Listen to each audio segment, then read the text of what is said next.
Hello all welcome to IAC. ఈ వీడియోలో daily current affairs discuss చేసుకుంటున్నాం కదా. సో ఫస్ట్ కరెంట్ అఫైర్ అనేది చూద్దాం. అండ్ కరెంట్ అఫైర్స్తో పాటుగా static GK and recent current affairs వాటికి సంబంధించి ఏదైనా ఉంటే వాటిని కూడా ఇక్కడ డిస్కస్ చేద్దాం. సో ఫస్ట్ వన్ చూద్దాం. సో ఇక్కడ మనకి ఫస్ట్ కరెంట్ అఫైర్ వచ్చేటప్పటికి నేషనల్ ప్రెస్ ఫ్రీడమ్ డేకి సంబంధించింది. సో అది మనం ఇక్కడ చూడొచ్చు. పత్రికా స్వేచ్ఛ దినోత్సవంగా కూడా దీన్ని చెప్పొచ్చు. లేదా మనకి ఎవరైతే పత్రికాకారులు ఉన్నారో వాళ్ళకి సంబంధించి అండ్ ఓవరాల్గా మనకి నేషనల్ ప్రెస్ డే అనేది ఇక్కడ మనం చూస్తున్నాం.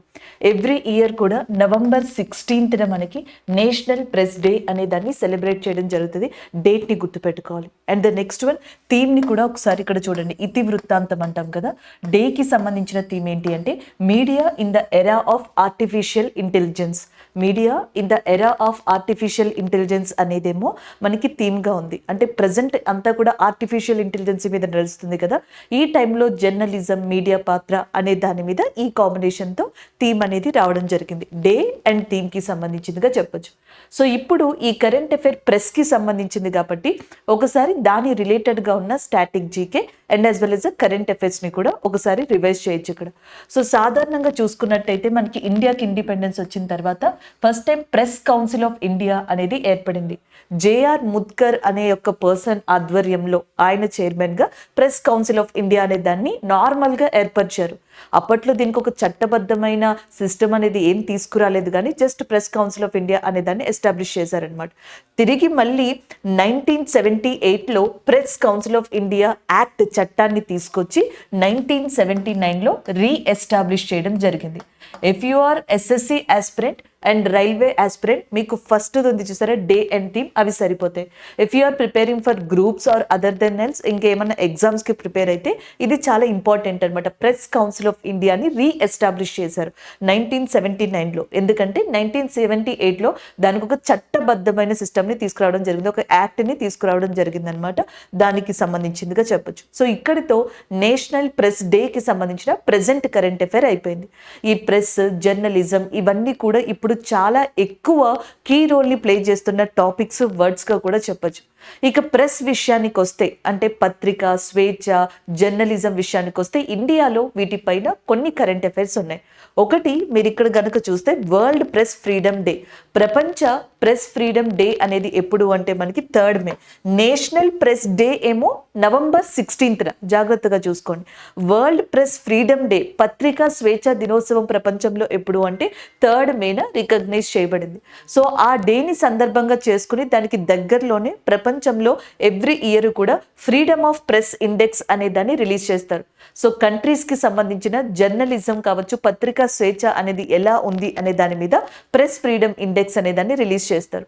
అలా ఈ సంవత్సరం 2023లో 180 కంట్రీలకి సంబంధించి ఫ్రీడమ్ ఆఫ్ ప్రెస్ ఇండెక్స్ అనే దాన్ని రిలీజ్ చేస్తే దాంట్లో ఇండియా యొక్క ర్యాంక్ ఎంత అంటే 161గా ఉంది. India rank is nothing but 161.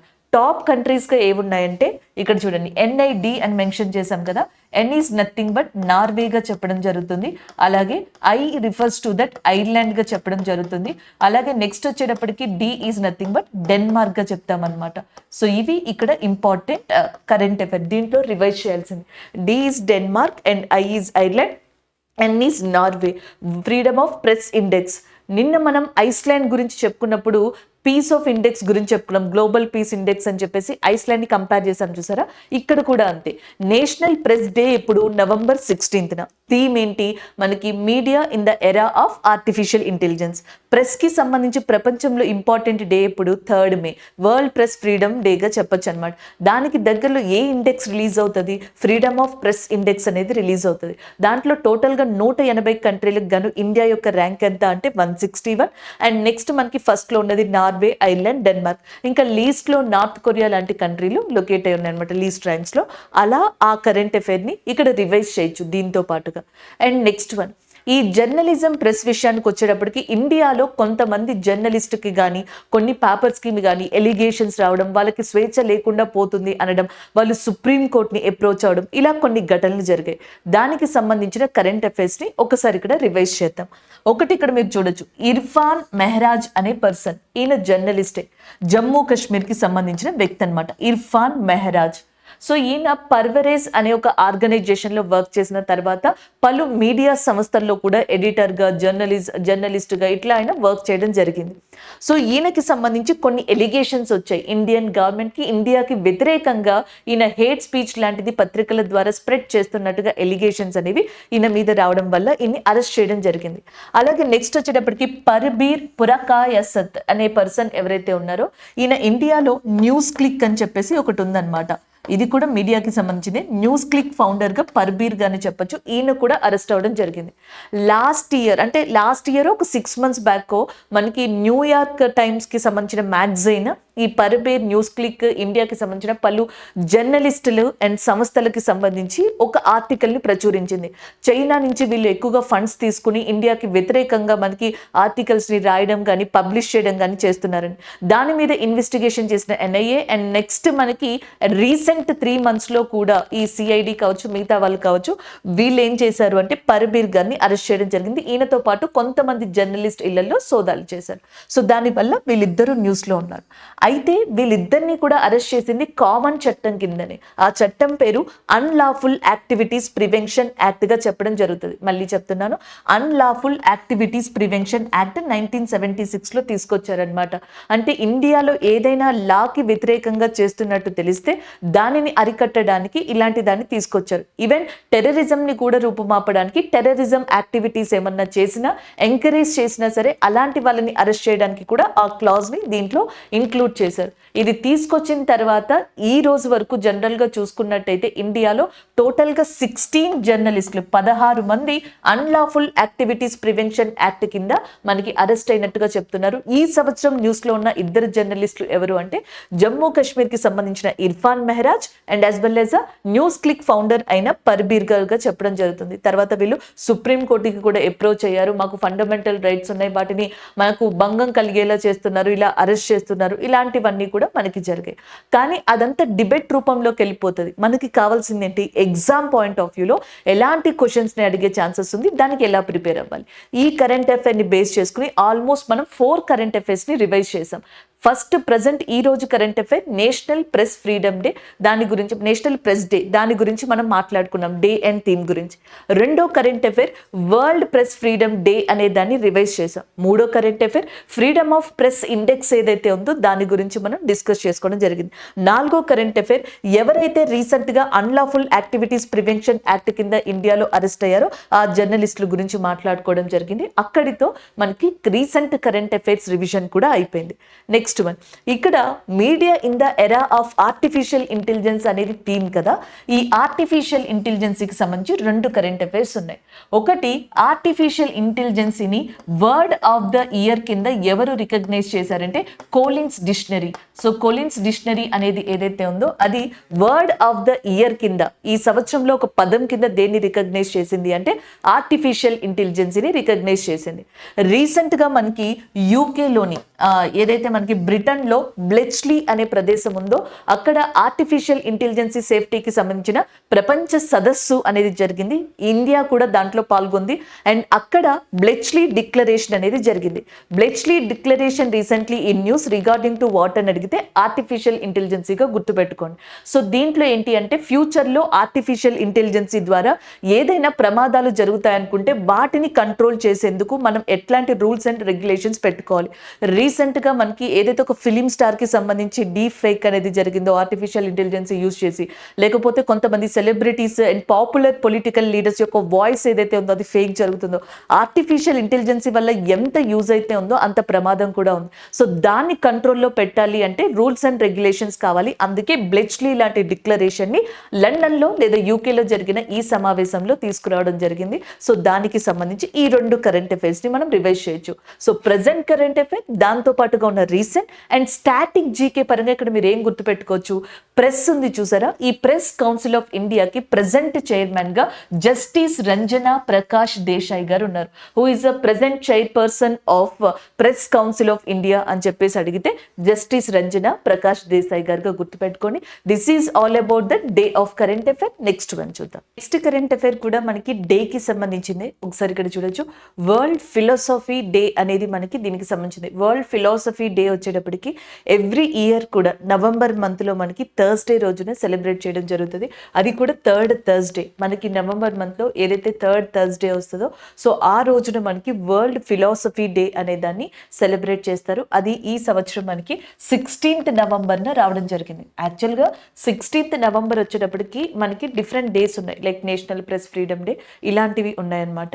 అయితే మనకి వరల్డ్ ఫిలాసఫీ డే అనేది నవంబర్ 16th వచ్చింది. కానీ ఆ డేను మాత్రం కాదు, ఎవ్రీ ఇయర్ నవంబర్ మంత్లో థర్డ్ థర్స్డేన దాన్ని మనకి సెలబ్రేట్ చేయడం జరుగుతుంది అనమాట. సో అది ఒకటి. అండ్ నెక్స్ట్ వన్ చూడొచ్చు. దీని యొక్క థీమ్ ఇతివృత్తాంతం వచ్చేటప్పటికి philosophical reflection in multi cultural world. Philosophical reflection in multi cultural world అనేది దీని యొక్క థీమ్గా ఉంది. అదే మనం ఫిలాసఫీ అంటే జనరల్గా వేదాలు వల్లించడం, లేకపోతే ఒక పర్ఫెక్ట్ స్టేట్మెంట్స్ని ఎక్స్ప్లెయిన్ చేయడం ఇలాంటివి అంటూ ఉంటాం కదా, దానికి సంబంధించిందిగా చెప్పొచ్చు అనమాట. సో దానికి సంబంధించిన థీమ్ వచ్చేటప్పటికి మల్టీ కల్చరల్ వరల్డ్. ప్రజెంట్ మనకి డిఫరెంట్ కల్చర్స్ ఉన్నాయి ప్రపంచంలో, అలాంటి వరల్డ్లో ఈ ఫిలాసఫికల్ రిఫ్లెక్షన్ ఎలా ఉంది అనే దాని మీద ఈ థీమ్ అనేది ఉందన్నమాట. అండ్ నెక్స్ట్ వన్, దీనిని అసలు ఎవరు సెలబ్రేట్ చేస్తారు? మనకి యునెస్కో ఉంది చూసారా, 2005లో ఈ డెసిషన్ తీసుకుంది. యునెస్కో 2005 నుంచి కూడా ఎవ్రీ ఇయర్ థర్డ్ థర్స్డే నవంబర్లో ఏదైతే వస్తుందో ఆ రోజు వరల్డ్ ఫిలాసఫీ డేని సెలబ్రేట్ చేయాలి అని చెప్పేసి నిర్ణయించుకోవడం జరిగింది. అదే రోజు నుంచి మనకి అప్పటి నుంచే నిర్వహిస్తుంది అనమాట. ఇది దానికి సంబంధించిన ఇన్ఫర్మేషన్గా గుర్తుపెట్టుకుంటే సరిపోద్ది ప్రజెంట్ కరెంట్ అఫైర్కి సంబంధించి. నెక్స్ట్, దీని రిలేటెడ్ కరెంట్ అఫైర్స్ కానీ స్టాటిక్ జీకే కానీ ఏదైనా ఉంటే అది కూడా ఒకసారి చూద్దాం. ఇండియాలో ఫాదర్ ఆఫ్ ఫిలాసఫీ అని చెప్పేసి ఆది శంకరాచార్యుల గారిని పిలవడం జరుగుతుంది. Father of philosophy of India Adi శంకరాచార్యులు. సోక్రటీస్ వచ్చేటప్పటికి మనకి father of philosophy in the world కింద ఆయన్ని కన్సిడర్ చేస్తారు, లేదా బిగ్గెస్ట్ ఫిలాసఫర్గా కూడా ఆయన్ని అంటారు అనమాట జనరల్గా సోక్రటీస్ని. But father of philosophy in India Adi శంకరాచార్యులు గారు. అండ్ ఈ సంవత్సరం ఆది శంకరాచార్యులు గారి యొక్క విగ్రహం స్టాట్యూ అనే దాన్ని మధ్యప్రదేశ్ యొక్క చీఫ్ మినిస్టర్ ఎవరైతే శివరాజ్ సింగ్ చౌహాన్ ఉన్నారో ఆయన ఇనాగ్రేట్ చేశారు. అది కూడా స్టాట్యూ ఆఫ్ వన్నెస్ గా దాన్ని పిలుస్తున్నారు అనమాట. స్టాట్యూ ఆఫ్ వన్నెస్ గా ఆ స్టాట్యూని పిలవడం జరుగుతుంది. అది మధ్యప్రదేశ్లో లొకేట్ అయి ఉంది, ఓంకారేశ్వర్ అనే ప్రదేశానికి దగ్గరలో. సో దాన్ని ఇనాగ్రేట్ చేయడం జరిగింది. And the next one, and ఇంకొకటి ఏంటి అంటే లాస్ట్ ఇయర్ మనం చూడొచ్చు ఆది శంకరాచార్యుల గారు లేదా శ్రీ గురు ఆది శంకరాచార్యుల గారు పేరు మీదట ఉత్తరాఖండ్లోని కేదార్నాథ్ దగ్గర కూడా, ఆ ప్రాంతం దగ్గర కూడా మనకి శంకరాచార్యుల గారి యొక్క విగ్రహాన్ని ఆవిష్కరించడం జరిగింది. ఈ సంవత్సరం అయితే మధ్యప్రదేశ్లో దాన్ని ఇనాగ్రేట్ చేశారు. అండ్ నెక్స్ట్ వన్, ఇక్కడ యునెస్కో ఉంది చూసారా, యునెస్కో యొక్క చైర్ పర్సన్ వచ్చేటప్పటికి ఎజోలే గారు. Audrey Azoulay is a present chairperson of that యునెస్కోగా చెప్పొచ్చు. అండ్ ఈ యునెస్కో యొక్క హెడ్ క్వార్టర్స్ వచ్చేటప్పటికి ప్యారిస్లో ఉంది. ఇది కూడా రీసెంట్గా కరెంట్ అఫైర్లో ఉంది. ఎందుకంటే యునెస్కో డిఫరెంట్ కైండ్ ఆఫ్ ప్రోగ్రామ్స్ని వరల్డ్లో ఆర్గనైజ్ చేస్తుంది. ఎలాంటి ప్రోగ్రామ్స్ అంటే, ఫర్ ఎగ్జాంపుల్ మొన్న మనం డిస్కస్ చేసుకున్నాం గుర్తుందా, యునైటెడ్ నేషన్కి సంబంధించిన క్రియేటివ్ సిటీస్ నెట్వర్క్ అనే దాన్ని కూడా ఇదే ఆర్గనైజ్ చేస్తుంది. ప్రపంచంలోని కల్చరల్ పరంగా ఏ సిటీస్ పాపులరో వాటిని ఈ క్రియేటివ్ సిటీస్ నెట్వర్క్లో మనకి యాడ్ చేయడం జరుగుతుంది. అలా మధ్యప్రదేశ్లో ఉన్న గ్వాలియర్, కేరళలో ఉన్న కుజికోడ్ లాంటి ప్రాంతాలని రీసెంట్గా దీంట్లో మనకి యాడ్ చేయడం జరిగింది యునెస్కో. ఇది ఒక ప్రోగ్రామ్ని నిర్వహిస్తుంది. అలాగే ప్రపంచంలోని బయోస్పియర్స్ని కాపాడడానికి మ్యాన్ అండ్ బయోస్పియర్ అనే ప్రాజెక్ట్ని కూడా ఈ యునెస్కో చేపడుతూ వచ్చింది. అదే యునెస్కో మనకి వరల్డ్ హెరిటేజ్ సైట్స్, ప్రపంచ వారసత్వపు ప్రదేశాలు అనే కాన్సెప్ట్ని తీసుకొచ్చింది. గతంలో ఇండియాకి సంబంధించి వరల్డ్ హెరిటేజ్ సైట్స్ యునెస్కో ఎన్ని గుర్తించింది అంటే 40. సో ఇప్పుడు టోటల్గా ఎన్ని ఉన్నాయంటే 42 ఉన్నాయి. అండ్ కొత్తగా ఈ 2 యునెస్కో సైట్స్ ఇండియా నుంచి ఏవి మనకి ఇందులో సెలెక్ట్ అయినాయి అంటే, ఒకటి శాంతినికేతన్ అని చెప్పేసి ఉంది. ఈ శాంతినికేతన్ అనేది మనకి వెస్ట్ బెంగాల్లోని కల్కత్తా దగ్గర లొకేట్ అయి ఉంది. రెండోది వచ్చేటప్పటికి మనకి that is Hoysala temple complex which is located in that Karnataka ఏరియాగా చెప్తాం. ఈ రెండింటిని కూడా యునెస్కో రికగ్నైజ్ చేసింది. అది ఈ కరెంట్ అఫైర్కి సంబంధించి మనం ప్రిపేర్ చేసుకున్న నోట్స్. అంటే కరెంట్ అఫైర్ అనేది ఈ రోజు దేనికి సంబంధించింది, world philosophical day. Third Thursday ఏదైతే నవంబర్లో వస్తుందో ఆ రోజున దాన్ని సెలబ్రేట్ చేస్తారనమాట. మల్టీ కల్చరల్ వరల్డ్లో అండ్ మనకి ఫిలాసఫీ యొక్క రిఫ్లెక్షన్ ఏంటి అనే విధంగా థీమ్ ఇతివృత్తాంతం అనేది ఉంది. అండ్ ఇండియాలో ఫాదర్ ఆఫ్ ఫిలాసఫీ అని ఆది శంకరాచార్యులు గారిని పిలవడం జరుగుతుంది. ఆయనకి సంబంధించి మనకి మెయిన్గా స్టాట్యూ అనేది మధ్యప్రదేశ్లో రీసెంట్గా చీఫ్ మినిస్టర్ అయిన శివరాజ్ సింగ్ చౌహాన్ గారు ఇనాగ్రేట్ చేశారు. అండ్ ఇంకొక విగ్రహం మనకి ఆయనకి సంబంధించి ఉత్తరాఖండ్లో కూడా ఉంది, శంకరాచార్యుల గారికి సంబంధించి. అండ్ నెక్స్ట్ వన్, ఈ డేని మనకి ప్రపంచవ్యాప్తంగా నిర్వహించేది యునెస్కో యొక్క హెడ్ క్వార్టర్స్ ప్యారిస్లో ఉంది. అలాంటి యునెస్కో రీసెంట్గా ఇండియాలో 2 కొత్త యునెస్కో వరల్డ్ హెరిటేజ్ సైట్ ప్రపంచ వారసత్వ ప్రదేశాన్ని ఇండియా నుంచి గుర్తించింది. దాంతో ఇండియాలో టోటల్గా యునెస్కో వరల్డ్ హెరిటేజ్ సైట్స్ ఎన్ని ఉన్నాయంటే టోటల్గా 42 ఉన్నాయి. This is all about this current affair. Next one చూద్దాం. సో నెక్స్ట్ కరెంట్ అఫైర్ ఒబిచరీస్కి సంబంధించిందిగా చెప్పొచ్చు. ఒకసారి ఇక్కడ మనం చూడొచ్చు. 94 ఇయర్స్ ఏజ్లో సో మనకి ప్రముఖ ఇండస్ట్రియలిస్ట్గా చెప్పొచ్చు, వ్యాపారవేత్త అండ్ ప్రపంచంలో తనకంటూ ఒక స్థానాన్ని సంపాదించుకున్నారు లగ్జరియస్ హోటల్స్తో. ఆయన పేరు పృథ్వీరాజ్ సింగ్ ఓబ్రాయ్. అండ్ ఓబ్రాయ్ హోటల్స్కి సంబంధించి ఇండస్ట్రీస్కి సంబంధించిన ఫౌండర్గా ఆయన చెప్పొచ్చు. రీసెంట్గా ఆయన మరణించడం జరిగింది. దానికి సంబంధించిన కరెంట్ అఫైర్. అండ్ ఆయనని బికీ అని కూడా పిలుస్తారు అంట. అండ్ 2008లో ఆయనకి పద్మ విభూషణ్ అవార్డు అనేది కూడా రావడం జరిగింది. రీసెంట్గా ఆయన మరణించారు. అండ్ ఇండియాలో రీసెంట్ నవంబర్ మంత్లో చూసుకుంటే కనుక ప్రముఖ ఇండస్ట్రియలిస్ట్ బిజినెస్ పర్సన్స్ వీళ్ళు ఒబిచరీస్లో ఉన్నారు. వ్యాపారవేత్తలు కావచ్చు, పారిశ్రామికవేత్తలు ఎవరైతే భారతదేశంలో ప్రముఖంగా తన యొక్క స్థానాన్ని సంపాదించుకున్నారో అలాంటి వ్యక్తులు మరణించిన జాబితాలో ఉన్నారనమాట. అందులో ఒకటి లాస్ట్ టైం మనం డిస్కస్ చేసుకున్నాం, గుర్తుందా? బికనీర్ వాళ్ళ ఫౌండర్ లాలా కేదార్నాథ్ అనే వ్యక్తి ఎవరైతే ఉన్నారో ఆయన చనిపోవడం జరిగింది. అలాగే Sahara group of industries founder Subrata Roy గారు కూడా మరణించారు. Sahara group of founder Subrata Roy గారు అండ్ బికనీర్ వాళ్ళ ఫౌండర్ లాలా కేదార్నాథ్ గారు, ఒబ్రాయ్ గ్రూప్ ఆఫ్ హోటల్స్కి సంబంధించిన పృథ్వీరాజ్ సింగ్ గారు రీసెంట్గా ఒబిచరీస్ ఏవైతే నవంబర్లో ఉన్నాయో ఆ కరెంట్ అఫైర్స్లో వీళ్ళు ఉన్నారనమాట. So this is all about this current affair. And వీళ్ళల్లో పద్మ అవార్డ్స్ని పొందిన వ్యక్తి మాత్రం మనకి పృథ్వీరాజ్ సింగ్ గారు. ఈయనకి 2008లో పద్మ విభూషణ్ అవార్డు వచ్చిందండి. అండ్ ఈయన యొక్క హోటల్స్ కావచ్చు, ఇండస్ట్రీస్ కావచ్చు, ఈజిప్ట్, మారిషియస్ సో ఇలాంటి ప్రాంతాల్లో లొకేట్ అయి ఉన్నాయి. This is all about this current affair. Next one. So next current affair చాలా ఇంపార్టెంట్ చెప్పచ్చు, పాలిటీ పరంగా, స్టాట్ జీకే పరంగా అండ్ కాన్సెప్చువల్ పరంగా. అండ్ నిన్న చెప్పుకున్న కరెంట్ అఫైర్కి ఒక ఎక్స్టెన్షన్గా కూడా దీన్ని చెప్పొచ్చు అనమాట. నిన్న మనం డిస్కస్ చేసుకున్నాం, మీకు గుర్తుందా? జార్ఖండ్ దినోత్సవానికి సంబంధించి, జార్ఖండ్ ఫౌండేషన్ డేకి సంబంధించి అదే రోజున బిర్సా ముండా గారి యొక్క బర్త్ యానివర్సరీ అని కూడా డిస్కస్ చేసుకున్నాం. ఎవ్రీ ఇయర్ కూడా మనకి నవంబర్ 15th అనేది బిర్సా ముండా గారికి సంబంధించిన దినోత్సవంగా, అలాగే జార్ఖండ్ ఫౌండేషన్ డేని కూడా సెలబ్రేట్ చేయడం జరుగుతుంది. ప్రైమ్ మినిస్టర్గా మనకి అటల్ బిహారీ వాజ్పేయి గారు ఉన్నప్పుడు 2000 ఇయర్లో నవంబర్ మంత్లో 3 స్టేట్స్ ఇండియాలో కొత్తగా ఏర్పడ్డాయి. ఒకటి నవంబర్ 1న మధ్యప్రదేశ్ నుంచి విడిపోయి ఛత్తీస్గఢ్ అనేది ఏర్పడింది. అలాగే నవంబర్ 9న ఉత్తరప్రదేశ్ నుంచి విడిపోయి ఉత్తరాంచల్ అనేది ఏర్పడింది. దాని తర్వాత అది ఉత్తరాఖండ్గా 2007లో పేరు మార్చుకుంది. అండ్ నెక్స్ట్ మనకి నవంబర్ 15న బీహార్ నుంచి విడిపోయిన స్టేట్ అండ్ కొత్తగా ఫామ్ అయింది జార్ఖండ్. ఇదే రోజు బిర్సా ముండా గారి యొక్క బర్త్ యానివర్సరీ.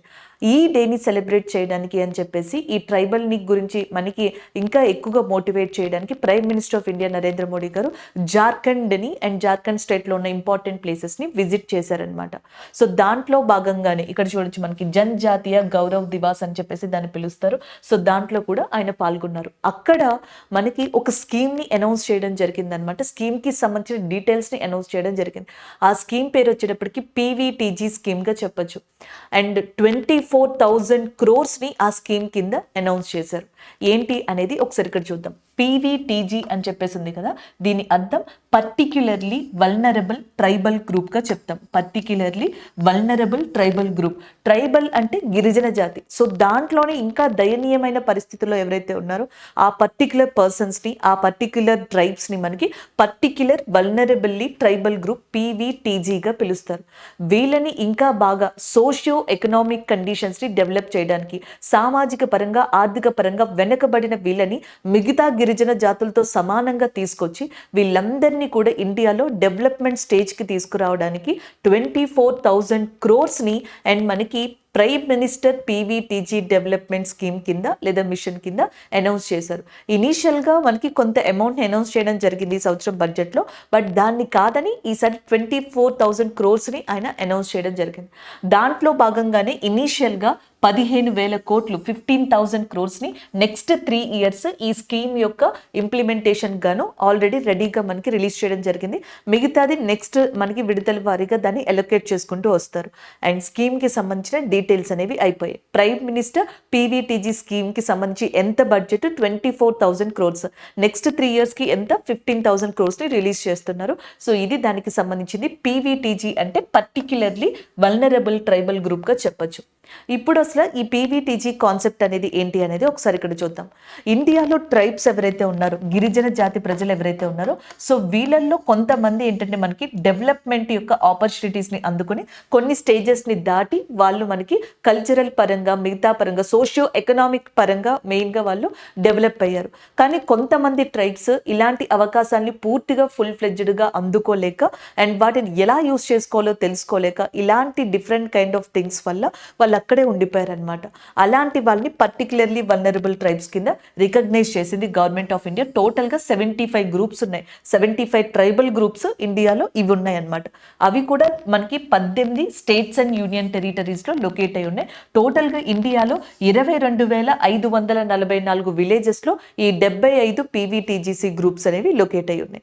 అసలు ఈ కాన్సెప్ట్ అనేది ఎలా వచ్చింది అంటే మనకి ఇక్కడ చూడొచ్చు 1973లో వచ్చింది. 1973లో డెబార్ కమిషన్ అనేది first time particularly tribal group అనే దాన్ని మనకి ఈ వర్డ్ ఇచ్చింది, పీటీజీ అనే వర్డ్ ఇవ్వడం జరిగింది. 2006లో దాన్ని రీనేమ్ చేశారు, ఏమని, పర్టిక్యులర్లీ వల్నరబుల్ ట్రైబల్ గ్రూప్ కింద దానిని మనకి చేంజ్ చేశారు. యాజ్ పర్ 2011 సెన్సస్ ప్రకారం 2011 జనాభా లెక్కల ప్రకారం చూసుకుంటే పీవీటీజీస్ అధికంగా ఉన్న states first Odisha, second Madhya Pradesh, third Andhra Pradesh. 2011 census ప్రకారం చూసుకుంటే కనుక ఈ 3 లొకేట్ అయి ఉన్నాయన్నమాట. సో ఇది ఈ పీవీటీజీస్కి సంబంధించిన ఇన్ఫర్మేషన్. నార్మల్గా చూసుకుంటే ఇండియాలో ట్రైబ్స్ అత్యధికంగా ఉన్నది, గిరిజన జాతి అత్యధికంగా ఉన్నది మధ్యప్రదేశ్లో. కానీ పీవీటీజీస్ అనేవాళ్ళు అత్యధికంగా ఉన్నది ఫస్ట్ స్టేట్ ఇండియాలో Odisha, second Madhya Pradesh and third ఆంధ్రప్రదేశ్గా చెప్పొచ్చు. ప్రజెంట్ ట్రైబల్ మినిస్టర్గా మనకి ఎవరున్నారంటే అర్జున్ ముండా ఎవరైతే ఉన్నారో ఆయన గిరిజన శాఖ యొక్క మంత్రిగా ఉండడం జరిగింది. So this is all about this current affair. దీనికి రిలేటెడ్గా ఉన్న కొన్ని పాస్ట్ కరెంట్ అఫైర్స్ని కూడా మనం చూద్దాం, ప్రీవియస్ కరెంట్ అఫైర్స్. అందులో ఒకటి ఒడిస్సా అనమాట. Odisha is the first state in India and which released that tribal encyclopaedia, tribal community encyclopaedia. మనకి ఎన్సైక్లోపీడియా అని చెప్పేసి అంటాం కదా, సో జనరల్గా ఏదైనా విషయం గురించి దాంట్లో మనకి మెన్షన్ చేసి ఇవ్వడం జరుగుతుంది. అలా ట్రైబల్స్ గురించి దాన్ని ఇచ్చింది ఫస్ట్ స్టేట్ ఏది అంటే ఒడిస్సా. ఒడిస్సా చీఫ్ మినిస్టర్గా నవీన్ పట్నాయక్ గారు ఉన్నారు, అది దానికి సంబంధించింది. రీసెంట్గా గవర్నర్గా రఘువర్ దాస్ గారు ఇక్కడ అపాయింట్ అవ్వడం జరిగింది. నెక్స్ట్ వన్ చూడండి, ఇంకొంతమంది ట్రైబ్స్ మనకి రీసెంట్గా 2023లో కరెంట్ అఫైర్స్లో మనకి కనిపించడం జరిగింది. దాంట్లో తమిళనాడుకి సంబంధించిన ముత్తువాన్స్ అనే వాళ్ళు కనిపించారు.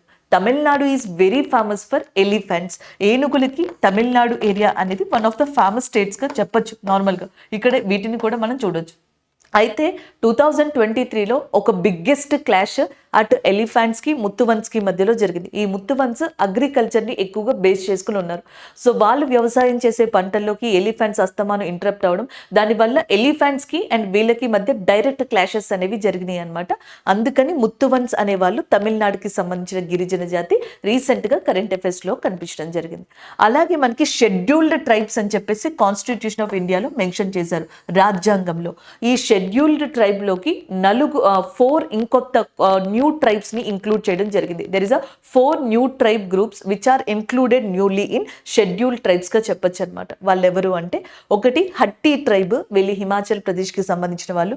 నెక్స్ట్ బింజియా ట్రైబ్, ఛత్తీస్గఢ్ కి సంబంధించిన వాళ్ళు. నెక్స్ట్ నారీ కుర్వార్ అనేవాళ్ళు. నెక్స్ట్ కురివి కరాన్ అనేవాళ్ళు, వీళ్ళు మనకి తమిళనాడుకి సంబంధించిన వాళ్ళు. ఈ 4 ట్రైబల్ గ్రూప్స్ ని 2023లో గవర్నమెంట్ ఆఫ్ ఇండియా తీసుకొచ్చి మనకి ఈ షెడ్యూల్డ్ ట్రైబ్స్ లో ఇంక్లూడ్ చేయడం జరిగింది అనమాట. సో ఇది ఓవరాల్ గా మనం ప్రైమ్ మినిస్టర్ పీవీటీజీకి సంబంధించిన ఇంపార్టెంట్ అప్డేట్ గా దీన్ని గుర్తుపెట్టుకోవచ్చు. This is about this current affair. Next one చూద్దాం. So next current affair women tennis కి సంబంధించిందిగా చూడొచ్చు. ఇక్కడ మీరు చూడొచ్చు, ఈ రీసెంట్ గా బిలీ జీన్ కింగ్ కప్ అనేది విమెన్ టెన్నిస్ కి సంబంధించి రీసెంట్ గా కండక్ట్ చేసిన ట్రోఫీగా చెప్తాం.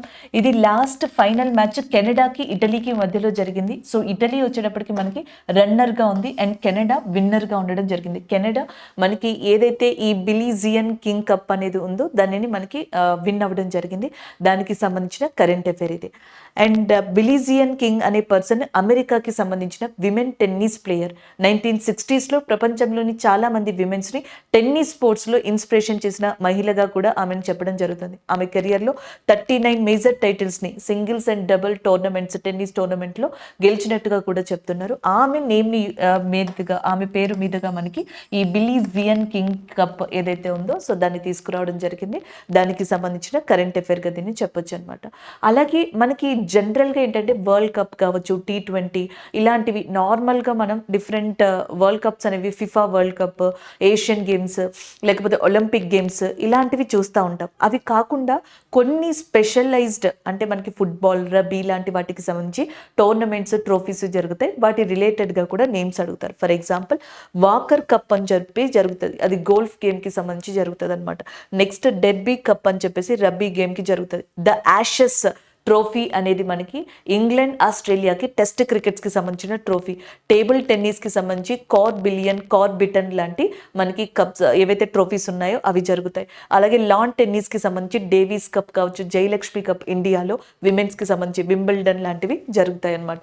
సో మనకి వింబుల్డన్ అన్న, డేవిస్ కప్ అన్న అండ్ లాన్ టెన్నిస్ అనేది గుర్తుకు రావాలి. అలాగే కార్బిలియన్, కార్బిటన్ అంటే టేబుల్ టెన్నిస్ అనమాట. ద యాషెస్ అంటే టెస్ట్ క్రికెట్గా చెప్పొచ్చు. డెర్బీ అంటే రబ్బీకి సంబంధించింది. అలాగే వాకర్ గోల్ఫ్కి సంబంధించిందిగా చెప్పొచ్చు. ఇలా మనం ఈ కరెంట్ అఫైర్స్ని గుర్తుపెట్టుకోవాల్సి ఉంటుంది. నెక్స్ట్ వన్ లైనర్ కరెంట్ అఫైర్గా దీన్ని చూడొచ్చు.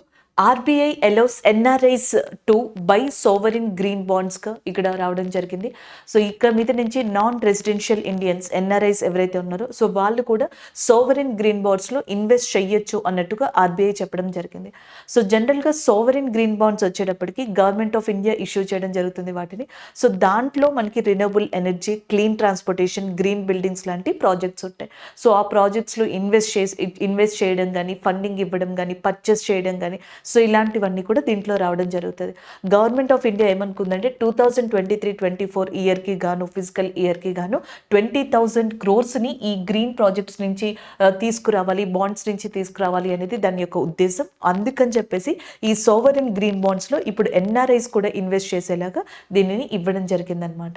And the next one, Ghaziabad Nagar Nigam అనేది ఏదైతే ఉందో ఉత్తరప్రదేశ్లో, అది ఫస్ట్ మనకి సోవరెన్ గ్రీన్ బాండ్ని ఇంట్రడ్యూస్ చేసిన లేదా రిలీజ్ చేసిన గవర్నమెంట్ అథారిటీ బాడీ, అది government local body in Uttar Pradesh ఏరియాగా చెప్పొచ్చు అనమాట. సో మనకి ఏంటంటే NRIs ఇప్పుడు ఇలాంటి renewable energy, clean transportation and green buildings లాంటి వాటిలో ఇన్వెస్ట్ చేయడం జరుగుతుంది. అంటే ఇండైరెక్ట్గా ఇన్వెస్ట్ చేయడం జరుగుతుంది ఎప్పుడైతే వాళ్ళు ఈ సోవరెన్ గ్రీన్ బాండ్స్ని పర్చేస్ చేయడం లేదా ఫండింగ్ చేయడం లాంటి వాటిలో యాక్సెస్ పొందారు. దానికి సంబంధించిన వన్ లైనర్ కరెంట్ అఫైర్.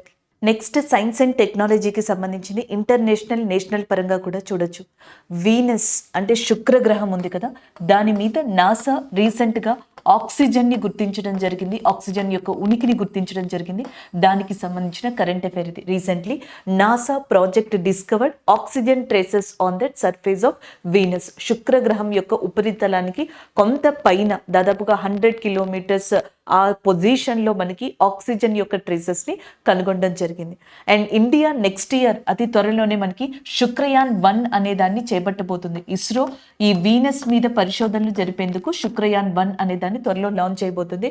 అలాంటి ఏదైతే మనం లాంచ్ చేస్తున్నామో శుక్రయాన్ 1, ఆ ప్రాజెక్ట్కి ఈ డిస్కవరీ అనేది one of that important thing, చాలా ఒక క్రూషియల్ రోల్ని కూడా ప్లే చేయనుందనమాట. అండ్ మనకి NASA and as well as German space centre ఈ రెండు సంయుక్తంగా కలిసి సోఫియా ఎయిర్బోర్న్ అబ్జర్వేటరీ అనే దాన్ని మనకి డిజైన్ చేయడం జరిగింది. ఈ సోఫియా ఎయిర్బోర్న్ అబ్జర్వేటరీ ద్వారానే ఆక్సిజన్ ట్రేసెస్ని అక్కడ కనుగొన్నారు.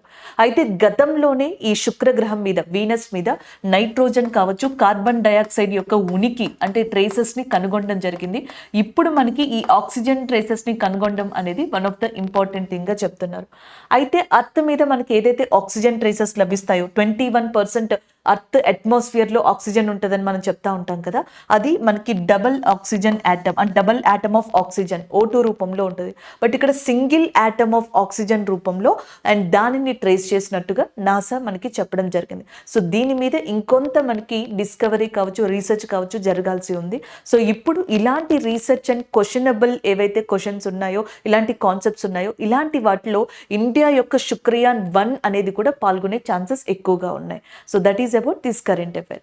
అలాగే ప్రస్తుతం మనకి ఇస్రోకి సంబంధించిన చైర్మన్ గా సోమనాథన్ గారు ఉన్నారు. Somanathan is a present chairman of ISRO. ఈయన సారథ్యంలోనే మనకి చంద్రయాన్ 3 అనే దాన్ని సక్సెస్ఫుల్ గా లాంచ్ చేయడం జరిగింది శ్రీహరికోట రాకెట్ లాంచింగ్ సెంటర్ నుంచి.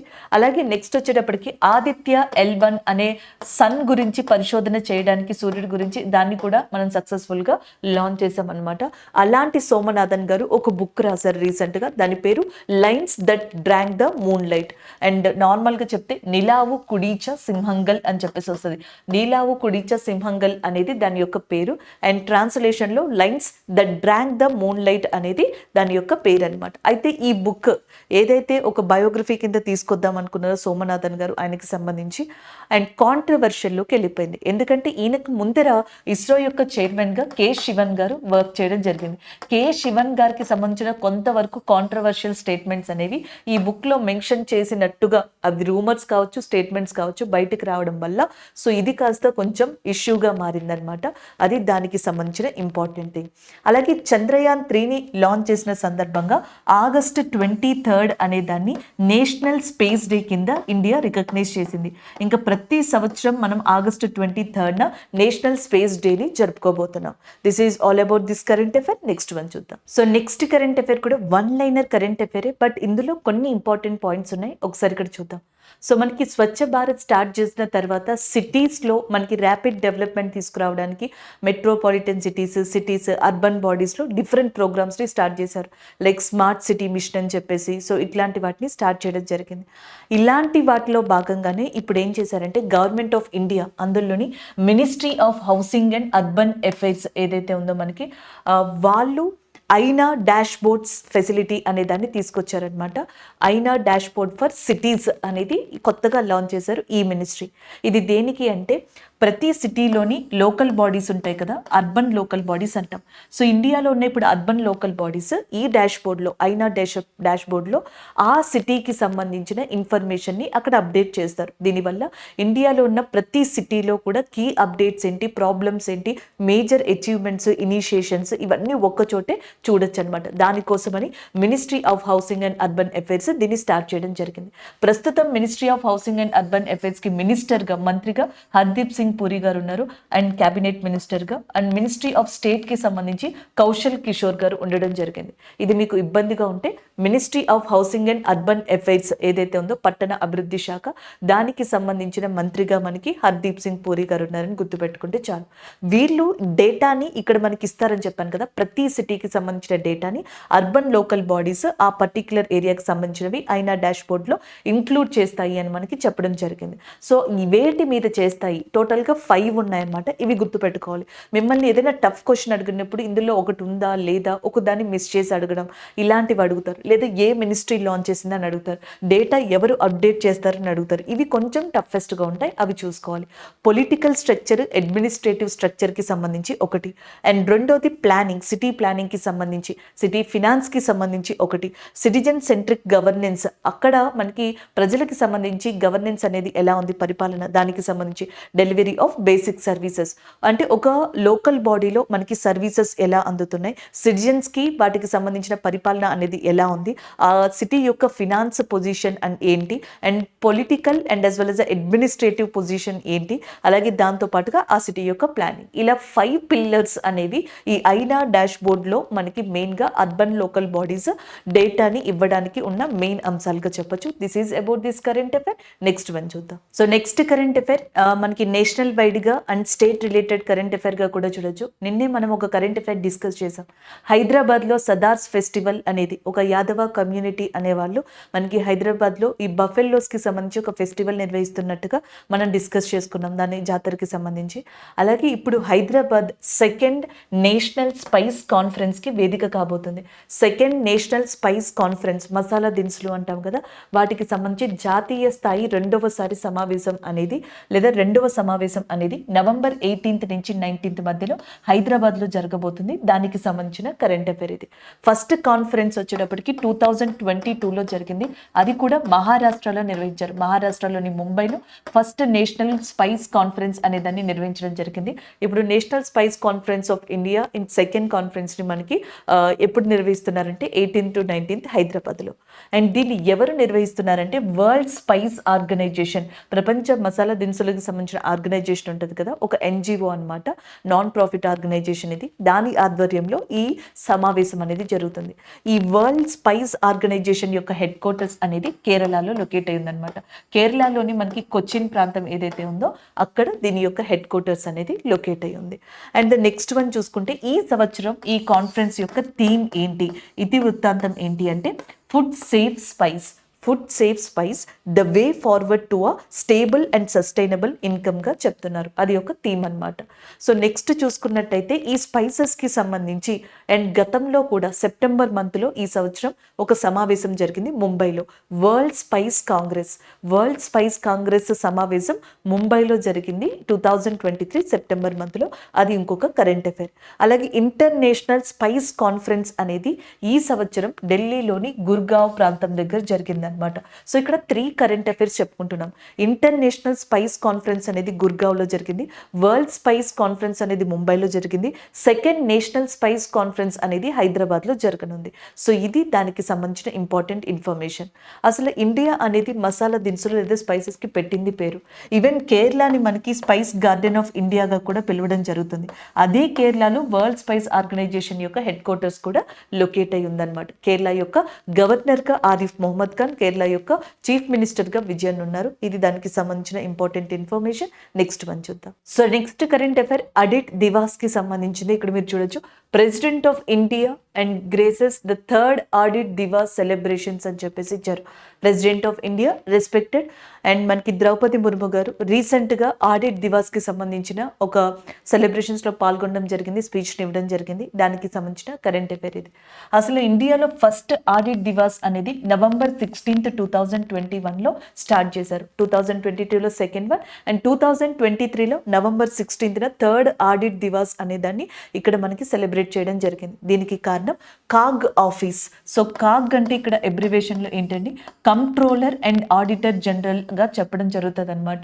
ఈ ఆఫీస్ని బ్రిటిషర్స్ ఉన్న టైంలోనే ఎస్టాబ్లిష్ చేశారనమాట. ఒక రకంగా చెప్పాలి అంటే సుప్రీం ఆడిట్ ఇన్స్టిట్యూషన్గా చెప్తాం, గార్డియన్ ఆఫ్ పబ్లిక్ పర్సన్ కూడా పిలుస్తూ ఉంటారు. ఇండియాలో హైయెస్ట్ స్థాయి ఆడిట్ చేసేది కావచ్చు, దాన్ని డేటాని మనకి నిర్వహించేది, మెయింటైన్ చేసేది కూడా కాకే.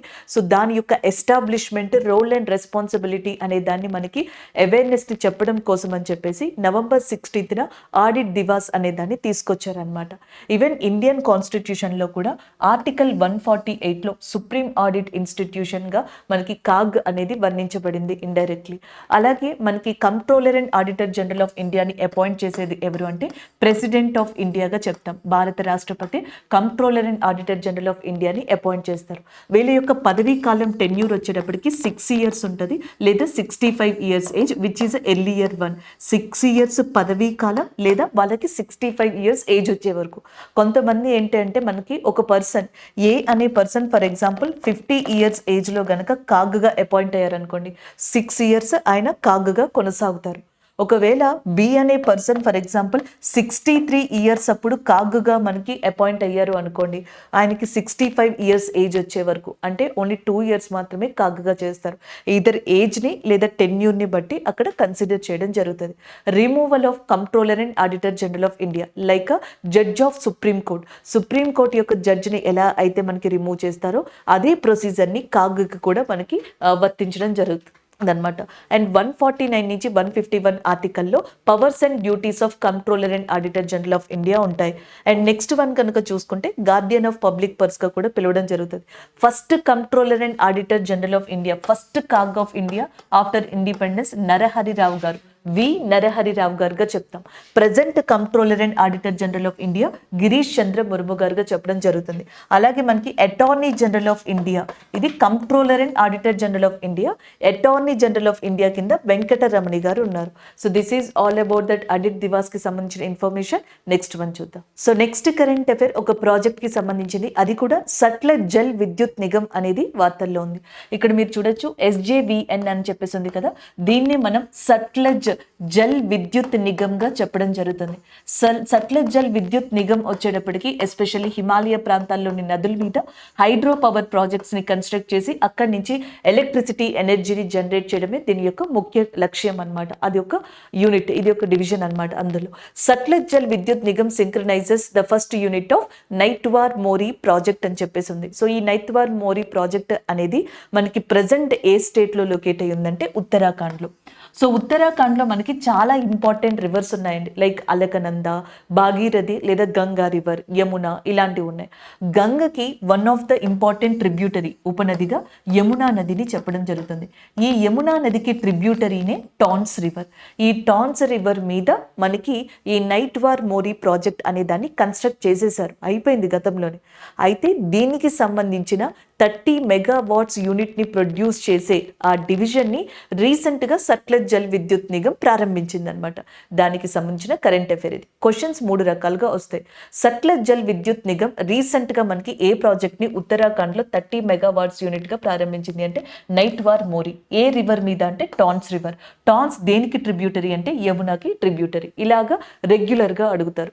లేదు కొంచెం మిమ్మల్ని ఇబ్బంది పెట్టాలంటే ఈ 30 మెగావాట్స్ని డిఫరెంట్గా అడుగుతారు. 50 మెగావాట్స్, 3 మెగావాట్స్, 300 మెగావాట్స్ ఇలాగా అడిగే ఛాన్సెస్ ఉన్నాయన్నమాట.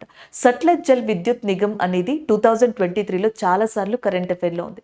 దానికి కారణం ఒక రకంగా నేపాల్ అని చెప్పొచ్చు. నేపాల్లోని వన్ ఆఫ్ ద మేజర్ రివర్గా అరుణ్ అనే దాన్ని చెప్తాం. సో ఆ అరుణ్ మీద హైడ్రో పవర్ ప్రాజెక్ట్స్ని నేపాల్ కన్స్ట్రక్ట్ చేస్తుంటే ఇండియన్ గవర్నమెంట్ దానికి అతిపెద్ద ఎత్తున మనకి సహకారం అందిస్తుంది.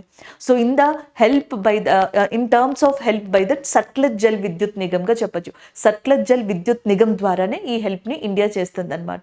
So Arun 3 project 900 megawatts capacity ఉందంట.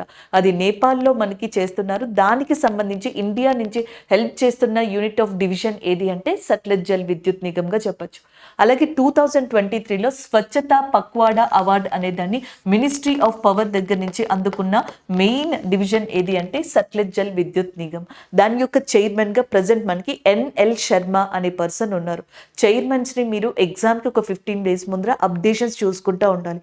కరెంట్ అఫైర్స్లో ఉన్న ఒక మెయిన్ ప్రాబ్లం ఏంటి అంటే ఫ్రీక్వెంట్గా చైర్మన్స్, మినిస్టర్స్, గవర్నర్స్ ఒక్కొక్కసారి అప్పుడప్పుడు మారుతూ ఉంటారనమాట. కాబట్టి ఆ నేమ్స్ మాత్రం మీరు ఎగ్జామ్కి వెళ్ళే ఒక 15 days ముందర ఒక్కసారి చూసుకోవాలి. ఎవరైనా చేంజ్ అయ్యారా, ప్రజెంట్ వాళ్ళే ఉన్నారా అనేది అది చాలా ఇంపార్టెంట్ అండి. So this is about this current affair. And next one చూద్దాం. ఈ రోజు ఏవైతే కరెంట్ అఫైర్స్ డిస్కస్ చేసామో వాటి రివ్యూ చూద్దాం. First one, national press day. November 16th national press day అనేది సెలబ్రేట్ చేసుకుంటాము అని దానికి సంబంధించిన ఇంపార్టెంట్ ఇన్ఫర్మేషన్ని కూడా మనం డిస్కస్ చేసుకున్నాం. సో దాంతో పాటుగా world press freedom day May 3rd అని చెప్పేసి ఫ్రీడమ్ ప్రెస్ ఇండెక్స్ ఏదైతే ఉందో సో దాంట్లో ఇండియా యొక్క ర్యాంక్ కావచ్చు, అలాగే మిగతా విషయాన్ని డిస్కస్ చేసుకున్నాం. Even unlawful activities prevention act ఏదైతే ఉందో దాని గురించి కూడా మనం డిస్కస్ చేసుకోవడం జరిగింది. ఈ దానికి సంబంధించింది national press day. And next one, world philosophy day. World philosophy day every year కూడా మనకి నవంబర్లో 3rd Thursday సెలబ్రేట్ చేస్తామని యునెస్కో దీన్ని ఫస్ట్ టైం మనకి తీసుకొచ్చింది అని. ఫాదర్ ఆఫ్ ఇండియన్ ఫిలాసఫీగా శంకరాచార్యులు గారిని చెప్తాం. ఆయన యొక్క అతిపెద్ద స్టాట్యూ ఆఫ్ వన్నెస్గా మనకి మధ్యప్రదేశ్లో శివరాజ్ సింగ్ చౌహాన్ గారు ఇనాగ్రేట్ చేశారని చెప్పేసి మనం డిస్కస్ చేసుకున్నాం. దాంతో పాటుగా అండ్ సోక్రటీస్ గారి గురించి కూడా ఒక స్టేట్మెంట్ని చెప్పుకోవడం జరిగింది. అది వరల్డ్ ఫిలాసఫీ డేకి సంబంధించింది. దీన్ని యునెస్కో స్టార్ట్ చేసిందని, అలాగే యునెస్కో రిలేటెడ్కి సంబంధించిన ఇన్ఫర్మేషన్ లైక్ హెడ్ క్వార్టర్స్ ప్యారిస్లో ఉందని, అలాగే ఇండియాకి సంబంధించి 42 వరల్డ్ హెరిటేజ్ సైట్స్ని రికగ్నైజ్ చేసింది అని మనం డిస్కస్ చేసుకున్నాం. నెక్స్ట్ వన్, పృథ్వీరాజ్ సింగ్ ఓబ్రాయ్ ఎవరైతే ఉన్నారో రీసెంట్గా 94 years ఆయనకి మరణించడం జరిగింది. అండ్ ఈయనతో పాటుగా వార్తల్లో ఉన్న ప్రముఖ ప్రముఖ వ్యక్తులు ఎవరైతే మరణించి ఉన్నారో ఒబిచరీస్లో వాళ్ళ గురించి కూడా డిస్కస్ చేసుకున్నాం. Sahara group of industries founder ఎవరైతే సుబ్రతా రాయ్ ఉన్నారో ఆయన చనిపోవడం జరిగింది. ఆయన గురించి మనం ఒకసారి రివిజన్ చేసాం అక్కడ. అలాగే నెక్స్ట్ వచ్చేటప్పటికి బిగ్నీర్ వాలాకి సంబంధించిన ఫౌండర్ ఎవరైతే ఉన్నారో ఆయన కూడా చనిపోయారు. సో ఆయన గురించి కూడా మనం అక్కడ డిస్కస్ చేసుకున్నాం అనమాట. కేదార్నాథ్ అగర్వాల్ గారు. Next prime minister particular vulnerable tribal group Jan Jatiya Divas అని చెప్పేసి ఈ బిర్సా ముండా యొక్క దినోత్సవం కావచ్చు, లేకపోతే November 15th జార్ఖండ్ దినోత్సవం సందర్భంగా జార్ఖండ్ లోని పలు ప్లేసెస్ ని ప్రైమ్ మినిస్టర్ నరేంద్ర మోడీ గారు మనకి విజిట్ చేశారు. ఆ విజిట్ లో భాగంగా tribal group especially particular vulnerable tribal group ఎవరైతే ఉన్నారో వీళ్ళని మనకి డెవలప్ చేయడానికి 24,000 crores ని మనకి స్కీమ్ ద్వారా ఇవ్వనున్నట్టుగా కూడా ఆయన అనౌన్స్ చేశారు. ఫస్ట్ 3 years కి 15,000 crores ని ఇమీడియట్ గా అలొకేట్ చేస్తున్నట్టుగా కూడా ఆయన చెప్పడం జరిగింది. నెక్స్ట్ బిలీ జియన్ కింగ్ కప్ అనేది రీసెంట్ గా కెనడాకి అండ్ ఇటలీకి మధ్యలో జరిగింది ఫైనల్ మ్యాచ్. దీంట్లో కెనడా మనకి విక్టరీని సాధించింది దీంట్లో. అండ్ జియన్ కింగ్ అనే పర్సన్ అమెరికాకి సంబంధించిన ప్రముఖ టెన్నిస్ ప్లేయర్. దాదాపుగా ఆమె యొక్క కెరియర్ లో 39 టైటిల్స్ ని ఆమె గెలుచుకున్నారు. And single as well as a double tennis player కింద అండ్ డబుల్ టెన్నిస్ మ్యాచెస్ లో. నెక్స్ట్ వచ్చేటప్పటికి మనకి సోవరెన్ గ్రీన్ బాండ్స్ కి సంబంధించి ఆర్బీఐ ఎన్ఆర్ఐస్ ని ఇందులో ఇన్వెస్ట్ చేయడానికి అని చెప్పేసి పర్మిషన్ ఇవ్వడం జరిగింది. ఎందుకంటే 2023-24 ఫినాన్షియల్ ఇయర్ కి గాను ఫిజికల్ ఇయర్ కి గాను 20,000 crores వరకు కూడా మనకి ఈ గ్రీన్ బాండ్ ప్రాజెక్ట్స్ కింద ఎర్న్ చేయడానికి అని చెప్పేసి గవర్నమెంట్ ఆఫ్ ఇండియా టార్గెట్ పెట్టుకోవడం జరిగింది. And the next one oxygen on Venus. NASA recent గా వీనస్ మీద సింగిల్ అటామిక్ మాలిక్యూల్ కి సంబంధించిన ఆక్సిజన్ ని డిస్కవర్ చేసినట్టుగా ఒక అనౌన్స్మెంట్ ని ఇవ్వడం జరిగింది. ఇండియా త్వరలో వీనస్ మీద శుక్రయాన్ 1 అనే ఆపరేషన్ ని చేపట్టనుంది. వీనస్ ని twin planet to the earth అని కూడా పిలుస్తారు. భూమికి కవల అని శుక్రుని లేదా వీనస్ ని పిలుస్తారు. Morning star and evening star, brightest planet, ఇలా పలు రకాల నేమ్స్ తో పిలువబడుతున్న వీనస్ మీద అతి త్వరలోనే మనం శుక్రయాన్ 1 అనే దాన్ని లాంచ్ చేయబోతున్నాం. ఈ నేపథ్యంలో నాసా అనేది ఆక్సిజన్ ట్రేసెస్ ని వీనస్ సర్ఫేస్ కి 100 kilometers దూరంలో రికగ్నైజ్ చేయడం అనేది ఇండియాకి ఒక కీ రోల్ ప్లే చేయనుంది. దాంతో పాటుగా ఇస్రో యొక్క చైర్మన్ ఆయన యొక్క ఏదైతే బుక్ కి సంబంధించిన ఇష్యూ ఉందో దాని గురించి కూడా మనం డిస్కస్ చేసుకోవడం జరిగింది. ఐనా డాష్ బోర్డ్ అనేది ministry of housing and urban affairs Hardeep Singh Puri గారు ఎవరైతే ఉన్నారో ఆ మినిస్ట్రీ దీన్ని లాంచ్ చేయడం జరిగింది. ఇండియాలో ఉన్న సిటీస్ అన్ని కూడా వాటి యొక్క అర్బన్ లోకల్ బాడీస్ ద్వారా ఇంపార్టెంట్ గా 5 pillars లేదా 5 ఇంపార్టెంట్ టాపిక్స్ కి సంబంధించిన డేటాని ఈ డాష్ బోర్డ్ లో అప్డేట్ చేయనున్నాయి. దీంట్లో సిటిజన్ కి సంబంధించిన సిటిజన్ సెంట్రిక్ గవర్నెన్స్ కావచ్చు, అలాగే సిటీ ప్లానింగ్, సిటీ ఫినాన్స్, దానితో పాటుగా పొలిటికల్ అడ్మినిస్ట్రేటివ్ కి సంబంధించిన స్ట్రక్చర్ కి సంబంధించిన డేటా, ఇలా 5 pillars ని దీంట్లో మనకి అనౌన్స్ చేయనున్నారు. నెక్స్ట్ వచ్చేటప్పటికి మనకి national spice conference, second national spice conference అనేది హైదరాబాద్ లో November 18th నుంచి 19th జరగబోతుంది. ఫస్ట్ కాన్ఫరెన్స్ 2022లో ముంబైలో జరిగింది, సెకండ్ హైదరాబాద్ లో జరగబోతుంది. దీన్ని వరల్డ్ స్పైస్ ఆర్గనైజేషన్ ఏదైతే హెడ్ క్వార్టర్స్ కేరళలోని కొచ్చిలో ఉందో అది నిర్వహిస్తుంది అనమాట. ఇప్పటికీ ఇండియాలో ఈ స్పైసెస్ కి సంబంధించి పలు కాన్ఫరెన్స్లు జరిగాయి. వరల్డ్ స్పైస్ కాన్ఫరెన్స్ అనేది ముంబైలో సెప్టెంబర్ మంత్ లో జరిగింది. అంటే దానికన్నా ముందర ఇంటర్నేషనల్ స్పైస్ కాన్ఫరెన్స్ అనేది గూర్గావ్లో జరిగింది. ఇప్పుడు నేషనల్ స్పైస్ కాన్ఫరెన్స్ అనేది హైదరాబాద్ లో జరగబోతుంది. థర్డ్ ఆడిట్ దివాస్ అనేది రీసెంట్ గా November 16th ఇండియాలో సెలబ్రేట్ చేయడం జరిగింది. Controller and auditor general of India office కి సంబంధించిన రెస్పాన్సిబిలిటీస్, రూల్స్ ఇవన్నీ కూడా ప్రజల్లో అవేర్నెస్ ఇచ్చేందుకు ఈ ఆడిట్ దివాస్ అనే దాన్ని 2021 November 16th తీసుకొచ్చారు. ఫస్ట్ ఆడిట్ దివాస్ అప్పుడు అండ్ సెకండ్ 2022, థర్డ్ వచ్చేటప్పటికి 2023లో నిర్వహించారు. Prime minister and as well as president of India main గా ఎవరైతే ద్రౌపది ముర్ము గారు ఉన్నారో సో ఆవిడ ఈ సెలబ్రేషన్ లో పాల్గొన్నారు. ప్రస్తుతం controller and auditor general of India కింద మనకి గిరీష్ చంద్ర ముర్ము గారు ఉన్నారు. అటార్నీ జనరల్ ఆఫ్ ఇండియా కింద వెంకటరమణి గారు ఉన్నారు. First controller and auditor general of India కింద వి నరహరిరావు గారు ఉన్నారని and controller and auditor general of ఇండియాని ప్రెసిడెంట్ అపాయింట్ చేస్తారని, టెన్యూర్ 6 years లేదా 65 years ఏజ్ గా దాన్ని నిర్ణయిస్తారని, ఇవన్నీ కూడా మనం ఇక్కడ డిస్కస్ చేసుకోవడం జరిగింది. నెక్స్ట్ వన్ నైత్వార్ మోరీ ప్రాజెక్ట్ అనేది ఇటీవల వార్తల్లోకి వచ్చింది. సట్లెజ్ జల్ విద్యుత్ నిగమ్ ఈ మోరీ ప్రాజెక్ట్ కి సంబంధించిన 30 megawatts యూనిట్ ని రీసెంట్ గా ప్రారంభించింది. ఇది హిమాచల్ ఉత్తరాఖండ్ లోని యమునా రివర్ కి ట్రిబ్యూటరీ అయిన టాన్స్ రివర్ ఏదైతే ఉంటుందో దాని మీద కన్స్ట్రక్ట్ చేశారో సో దానికి సంబంధించిన కరెంట్ అఫైర్ ఇది. ఇవి ఈ రోజు మనం ఓవరాల్ గా డిస్కస్ చేసుకున్న కరెంట్ అఫైర్స్. Thank you.